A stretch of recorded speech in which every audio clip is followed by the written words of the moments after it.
चलिए, structure of ice. Next is structure of ice. Actually ऊपर environment में अगर हम ऊपर हाइट पे जाएंगे, जो आइस बनती है ना, तो इसका हेक्सागोनल स्ट्रक्चर होता है, बाद में क्यूबिक बन जाता है। वो जो क्रिस्टल होता है ना सॉलिड का, जो H2O सॉलिड है उसी को हम क्या बोलते हैं? आइस।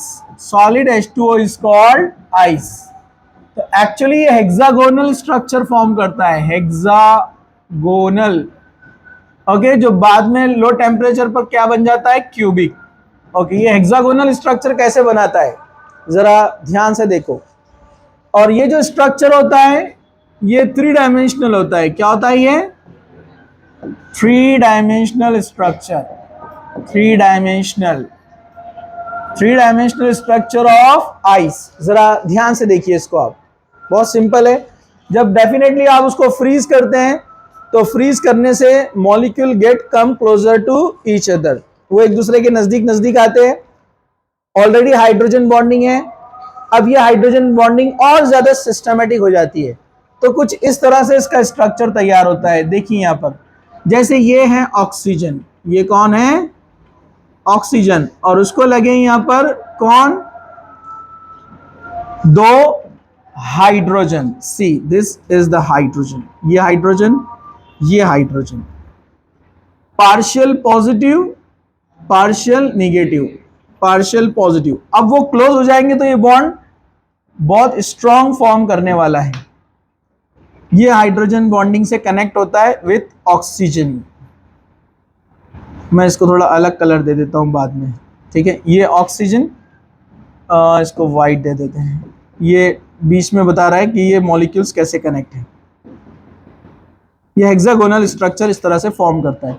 ये अब इसको कौन लगेगा? ऑक्सीजन को हाइड्रोजन। ये हाइड्रोजन आ गया यहां पर, ये हाइड्रोजन आ गया यहां पर। अगेन अब इसको कौन कनेक्ट होने वाला है? ऑक्सीजन कनेक्ट होने वाला है, ओके, विथ हाइड्रोजन बॉन्ड। फिर ये हाइड्रोजन, ये ऑक्सीजन के 2 हाइड्रोजन बाकी है ना अभी, तो ये पीछे जा रहा है इस तरह से, ये आगे की तरफ आएगा इस तरह से। 3 डायमेंशनल स्ट्रक्चर। अब मैं डायरेक्ट अब एक अलग कलर यूज करता हूं कि हर बार चेंज करना बहुत डिफिकल्ट जाएगा। अब डायरेक्ट बना देते हैं हम यहां पर, ठीक है? सो ऑक्सीजन को लगा है कौन? हाइड्रोजन। हाइड्रोजन को लगा है कौन? Yes, oxygen. और इधर फिर लगा हुआ है एक हाइड्रोजन। यहां पर ये ऑक्सीजन, ये ऑक्सीजन के साथ, अब ये यहां पर भी इस तरह से बॉन्डिंग बनाएगा, ये यहां पर बॉन्डिंग बनाएगा विथ ऑक्सीजन। फिर ऑक्सीजन के पास कौन रहेगा? हाइड्रोजन। और ये सिलसिला जारी रहेगा। इस तरह से ये बनता जाता है।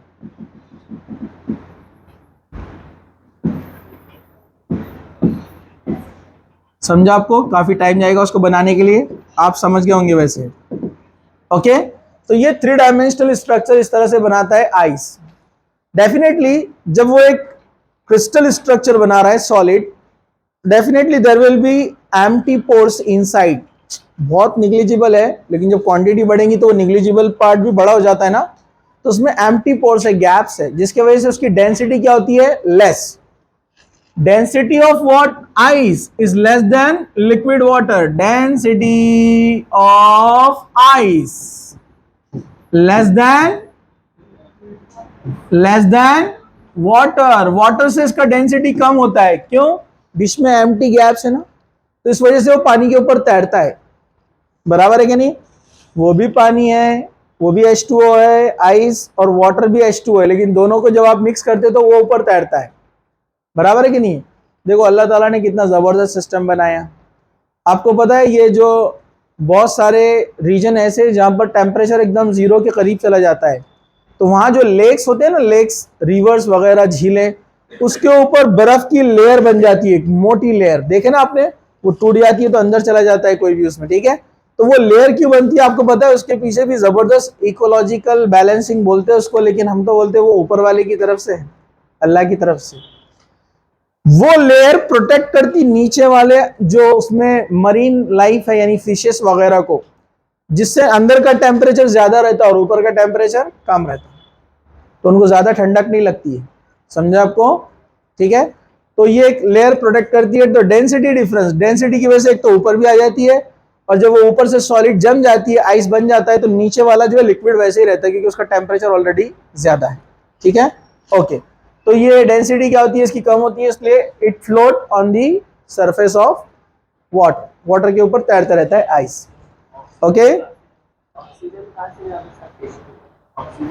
पानी के अंदर ऑक्सीजन रहती है ना, डिजोल्व ऑक्सीजन। पानी के अंदर ऑलरेडी ऑक्सीजन डिजोल्व होती है, जिसको मरीन लाइफ जो फिशेस वगैरह है उससे लेते जाते हैं ऑक्सीजन।